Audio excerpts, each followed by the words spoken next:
kita ini sebangsa yang sangat sakit. Ya, betul. Karena memang pelaksana amanat rakyat ini tidak becus semuanya. Semua itu Betul. rata-rata begitu. Hukumnya ambles, ya kan? Moral etikanya nol. Sehingga kemudian yang salah itu justru menjadi tradisi.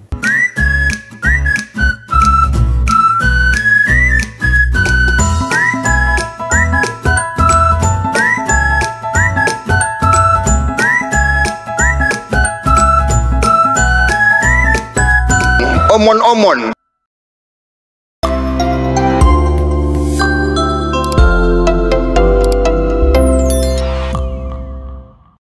Assalamualaikum. Waalaikumsalam. Fadli Bang Sam. Kenapa sering saya lupa apa nama depannya itu apa? Fatur Rahman. Fatur Rahman, Fadli Caong, ya. Ya. Cak, ini kan dalam minggu-minggu ini kan lagi rame nih soal menantunya Pak Jokowi, Bobi siapa? Bobi Nasution. Bobi Nasution ya, wali kota Medan. Yang gara-gara mengangkat pamannya jadi Sekda Kota Medan, PLT Sekda seperti yang rame. Kita punya preferensi itu, ada berita-berita yang kita ambil dari apa? Dari Twitter. Berita-berita yang lain juga berkembang sih. Ya, lagi seru tuh. Seru diantaranya itu soal apa ya? Menantu Jokowi judulnya ya, biasanya dimuat di banyak media. Demokrasi News ya, banyak media juga yang lain juga dimuat. Ya. Itu dianggap KKN. KKN itu kan korupsi, kolusi dan nepotisme, ya. Yang sebetulnya kan kita tahu ini kan anak kandung larangan, tapi dia bagian dari perjuangan mahasiswa dan masyarakat Indonesia ketika mengakhiri masa kekuasaan Orde Baru, yang di waktu itu dianggap penuh dengan KKN gitu ya, kolusi, korupsi dan nepotisme.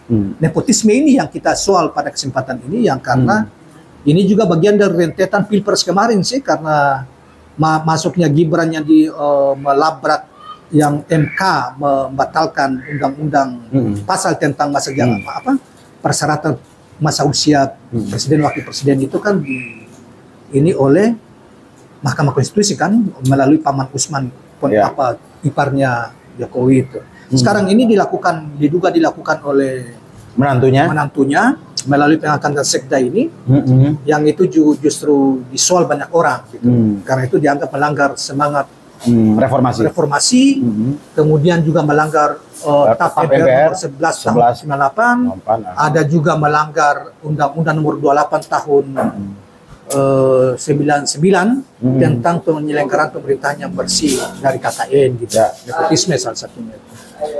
Nah, dari bincang-bincang kita ini kita minta dulu gimana. Kalau saya sih jelas itu dari larangan ini jelas ini keterlaluan pemerintahan ini, dan kita ingatkan Prabowo tidak boleh melanjutkan ini walaupun dia dianggap bagian dari masa lalu Orde Baru yang berkuasa kembali.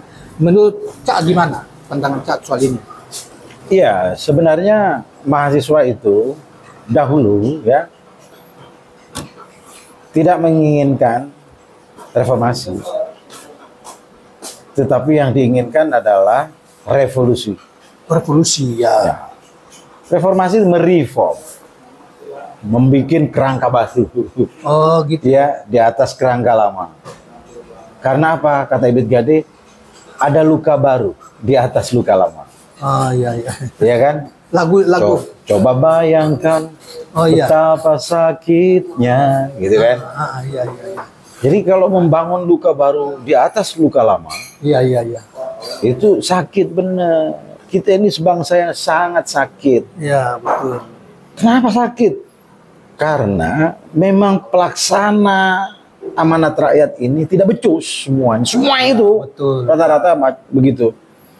Karena itu kemudian sakit jiwa sebenarnya bangsa ini. Bangsa ini sebenarnya masuk, kalau dalam psikologi itu masuk di dalam kategori paralisis, lumpuh, tidak bertenaga gitu. Karena itu kemudian bangsa ini ya sudah miskin dimiskinkan gitu. Betul. Oleh orang yang seharusnya membuat negara kita kaya. Betul. Tapi banyak sekali orang yang menikmati kesesatan hukum, kelemahan penegakan hukum dan segala macamnya. Ini kan sebenarnya persoalan moral, moralitas. Ya, ini. bukan hanya moral, itu hukum juga. Hukum juga, hukumnya ambles, ya kan, moral etikanya nol, sehingga kemudian yang salah itu justru menjadi tradisi. Ya. Coba bayangkan seorang jenderal misalnya menjadi herdernya dari aktivitas kejahatan. Ya, betul. Itu hari ini kan diduga di apa di PT Timah itu. PT Timah itu. Itu seorang jenderal bintang 4, Pak. Iya, iya. Ini kan kejahatan yang struktural. Betul. Saya tidak tahu pasti bagaimana cara mengatasinya, tetapi kalau saya punya kekuasaan saya hajar semua itu. Iya, iya, iya. Nah, Cak, kalau saya begini ya, bahwa hak setiap warga negara untuk mendapatkan jabatan-jabatan sesuai dengan kriteria yang ditetapkan. Misalnya kayak pamannya itu ya. Sebetulnya tidak ada masalah pamannya. Iya. Itu jabatan itu diperoleh karena karirnya dia bangun selama ini dan memenuhi syarat untuk itu. Kepangkatan, kualifikasi dan lain sebagainya. Terhindar dari kasus hukum misalnya. Tetapi yang dianggap tidak etis yang sebagaimana ini oleh Undang-Undang Nomor 28 Tahun 2009 99 itu ditambah dengan TAP MPR Nomor 11 Tahun 98 itu tentang larangan terhadap KKN itu tidak boleh itu dilakukan ketika misalnya saya jadi wali kota atau jadi gubernur secara moral saudaranya secara etis maupun bahkan melanggar hukum itu tidak boleh. Terkecuali dia boleh misalnya dia menjadi sekda ketika bukan ponakannya, bukan omnya, bukan apanya yang jadi penguasa pada saat itu, jadi gubernur kah, jadi presiden kah, jadi apa, wali kota kah itu.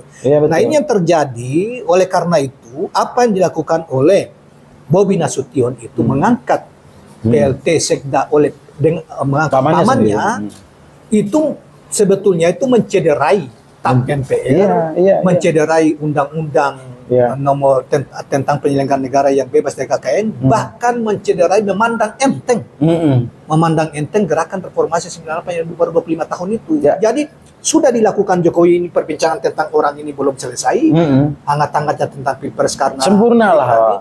Ini seakan-akan mengejek masyarakat Indonesia, mengejek mereka yang berjuang untuk reformasi itu, dan mengejek produk-produk negara yang melarang tentang itu. Kalau saya gitu. Ya betul, saya setuju itu. Jadi sempurnalah keluarga itu sebagai orang yang rakus kekuasaan dan tidak tahu hukum, tidak tahu norma, etika. Busuk sekali keluarga itu. Nah, rakus, ya kan? Iya betul. Mending bener ya kan? Ini kan nggak bener semua itu rata-rata yang dikerjakan. Ataukah dia melihat begini, para elit kita itu karena seakan-akan mengabaikan itu karena begini. Misalnya dulu itu kan orang marah. Yang Pak Harto itu gara-gara Mbak Tutut apalah itu aktif di Golkar. Iya kan? Kemudian itu kan 32 tahun berkuasa baru nanti proyek terakhir sebelum dia jatuh itu kan Mbak Tutut diangkat jadi Menteri Sosial dan itu wajar aja. Karena waktu itu Mbak Tutut memang seorang yang sangat populer dan punya kemampuan gitu. Dan kemudian itu kan dilawan. Nah, itu pun dilawan ya. Itu pun dilawan sampai jatuh kan Pak Harto kan. Pantas-pantas saja misalnya kan. Nah, tetapi kan begini, fenomena itu bukan hanya terjadi di birokrasi. Di partai politik, misalnya ya, Bu Mega. Tapi saya kira itu kan dipilih rakyat. Nah setelah itu, tapi pilihan awalnya kan oleh partai. Wajar aja misalnya Puan sama Bu Mega, Surya Paloh sama Prananda, iya kan? Apalagi SBY sama anaknya. Wah, tapi dalam konteks partai, bukan dalam. Tapi partai ini kan bagian dari penyelenggaraan negara. Sama saja. Ya, jadi apakah itu ini juga yang menyebabkan orang itu kemudian? Gini loh. Partai politik itu harus kita insafi benar, harus menjadi bagian dari negara. Karena merekalah yang mendidik, yang membibit kader-kader pemimpin bangsa. Karena itu kalau kemudian di dalam tubuh partai itu tidak demokratis, dia penuh kolusi KKN dan mempraktekkan nepotisme itu pasti nanti akan terbawa ke dalam kekuasaan. Nah, padahal di situ ada tempat embrional ya yang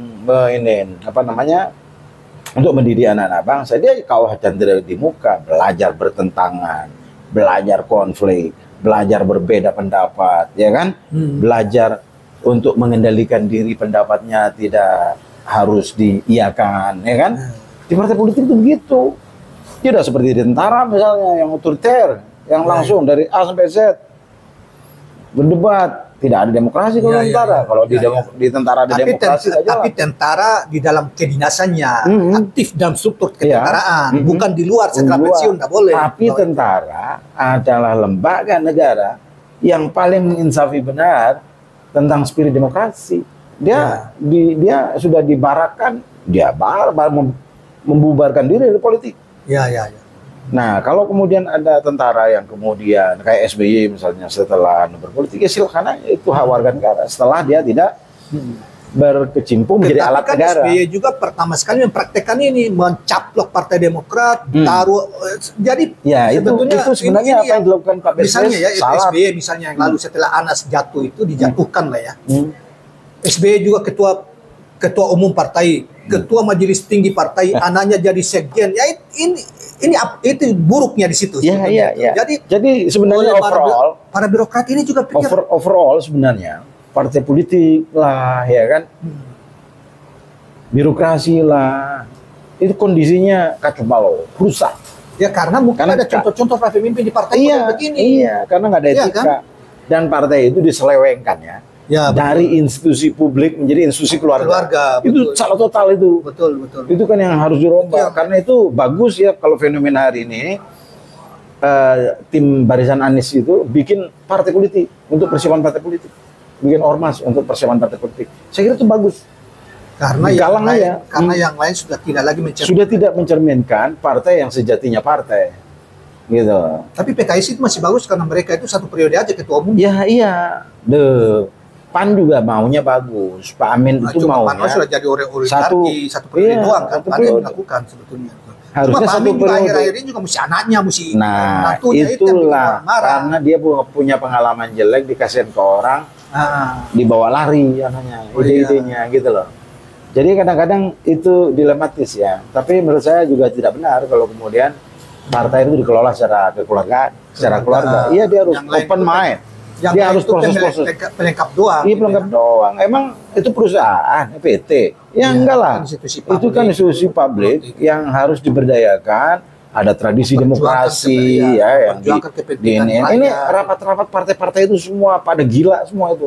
Nggak ada rapat yang formal misalnya Musda, Muswil, gitu kan? Itu terjadi dalam partai itu. Betul. Nggak ada tak-tok. Formalitas. Justru PDIP yang begitu PDIP masih melakukan itu. PDIP masih agak oke lah, misalnya pokoknya ada lah gitu ya. Ada partai lah. Iya, tapi ini penyelewengan terhadap partai politik itu terlalu jauh sudah, sehingga partai politik ibarat ini, terutama di KKN-nya itu ya, korupsi dan nepotisme itu ekonomi dari partai politik ya. Seperti tempat cari makan, padahal itu bukan tempat cari makan.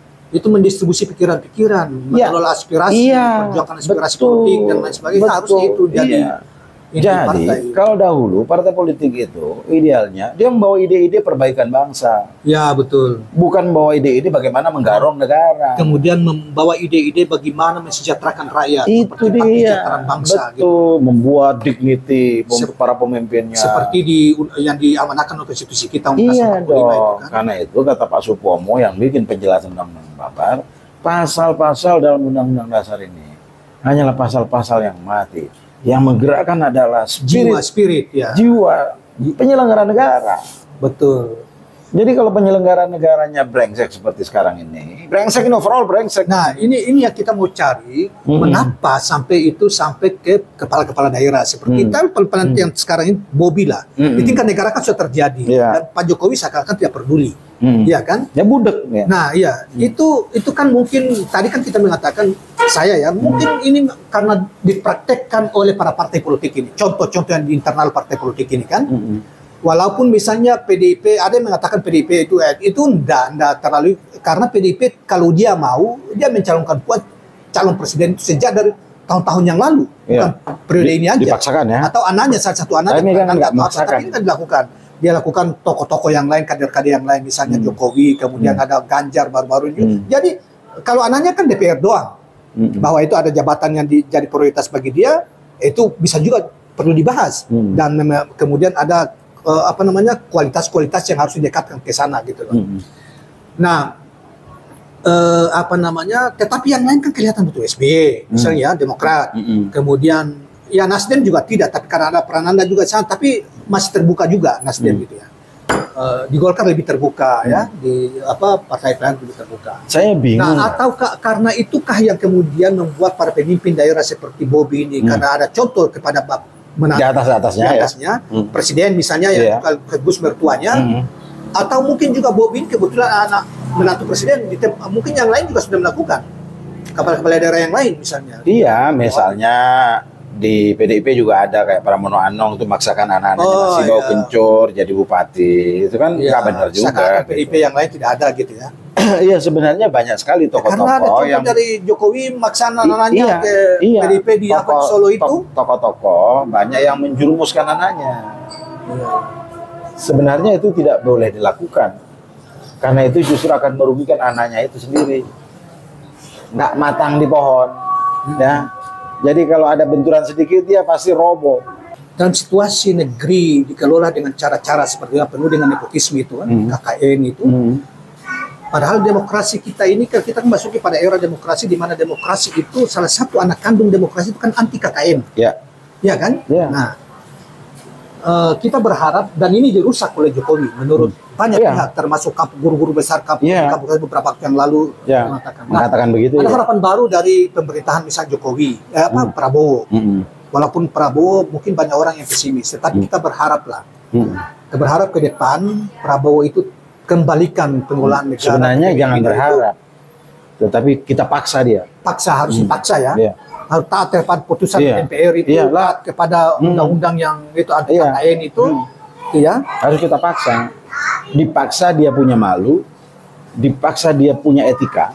Bagaimana caranya memaksanya? MPR, DPR yang harus memaksa. Bukan hanya DPR, rakyat terus kritik terus harus dilancarkan.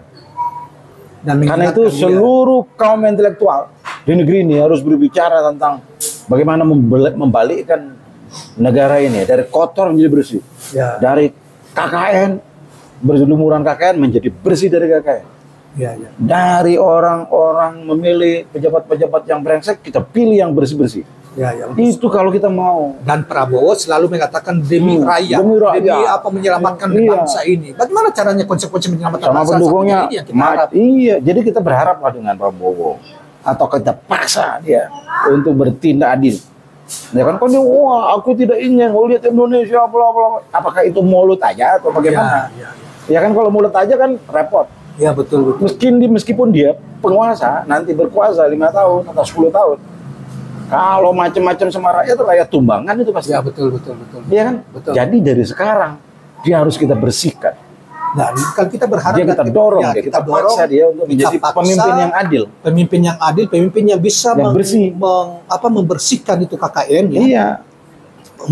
Paling tidak itu menjadi antitesa bagi praktek-praktek KKN dilakukan para penguasa-penguasa di tingkat nasional maupun tingkat lokal. Betul. Iya kan? Iya. Dia harus menjadi contoh dan bila perlu menegaskan kembali, kita paksa rakyat. Begini Bang Yud.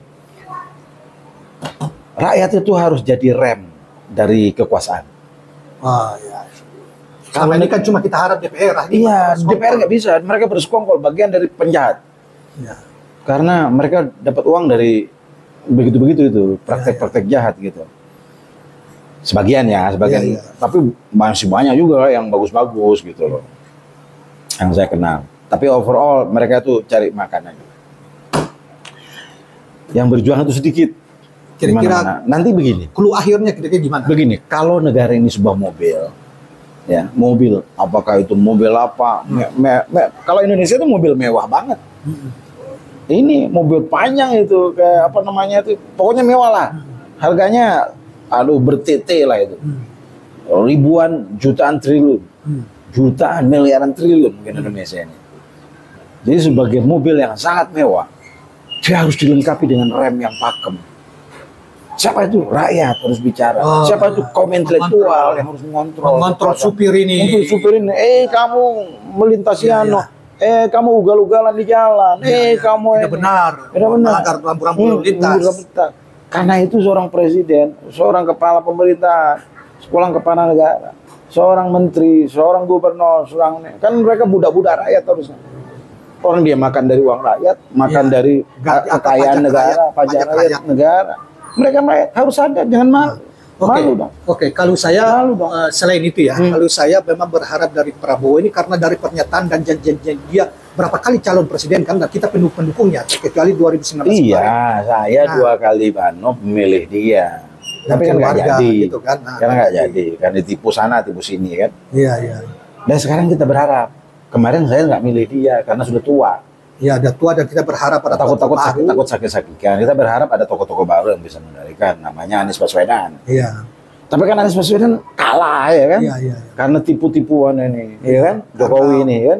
Jokowi dan rombongannya dukung Sanang Beri. Saya menyesal ngelihat juga ya bangsa ini kok orang yang itu juga yang sekolah itu loh, orang yang melek pendidikan semua ininya. Nggak jelas semua gitu. Kok dipilih? Enggak menjadi pendukung ketidakjelasan ini gitu. Itu sedihnya kita Pak sebagai bangsa. Makanya kita tidak berkah sebagai bangsa Muslim yang besar ya, bukan terbesar tapi besar, salah satu bangsa Muslim yang besar di dunia ini, selain Pakistan dan India misalnya. Tetapi kita seakan-akan hidup kita tidak berkah, rakyat di mana-mana miskin, kemudian ada sekelompok. Tapi nanti kita bahas tersendiri. Itu ada ayatnya di dalam Quran itu. Nanti kita bahas tersendiri. Saya kira kawan-kawan sekalian, itulah perbincangan dengan kami tentang keprihatinan kami terhadap maraknya KKN ini, terutama nepotisme ini, dan ini dipraktekkan langsung. Nepotisme, korupsi, kolusi, semua setelah dipraktekkan oleh Jokowi di tingkat nasional. Sempurna itu. Ini sekarang dipraktekkan lagi oleh di tingkat lokal oleh menantunya lagi. Menantunya Jokowi. Ya, itu kata orang Surabaya. Jancok gitu. Betul, itu harus rakyat yang harus melawan ini. Kalau rakyat tidak melawan, kondisinya begitu. Rakyat harus melawan dan memaksa. Kayak diejek. Nanti kalau dia diam-diam saja gitu kan, semakin penguasa itu menindas rakyat, maka akan ada reaksi balik. Kickback dari rakyat. Seperti di Afgan itu. Afgan di mana Meksiko ya? Ya. Yang satu kota tuh dihajar habis itu. Politisinya dihajar, pemerintah dihajar. Suruh pergi di sana. Tapi ini kan kita mau diejek-ejek rakyat, coba berani apa? Gue punya kayak begitu ininya ya. Tapi sudah lah, nanti kita akan bahas di lain waktu soal itu, terutama di Afgan itu. Ini kita hanya mengingatkan aja. Jangan sampai rakyat itu memendam amarah. Dan partai politik, wakil rakyat yang secara resmi, secara kelembagaan yang ditugaskan untuk mengawasi mewakili rakyat, dan makan dari uang rakyat. Pakai jas bagus, celana bagus, sepatu bagus. Perlente dia makan dari uang rakyat. Iya, dan harus menjalankan tugasnya sebaik-baiknya. Betul. Kalau enggak nanti masuk neraka jahanam. Oke, terima kasih. Assalamualaikum warahmatullahi wabarakatuh. Salam.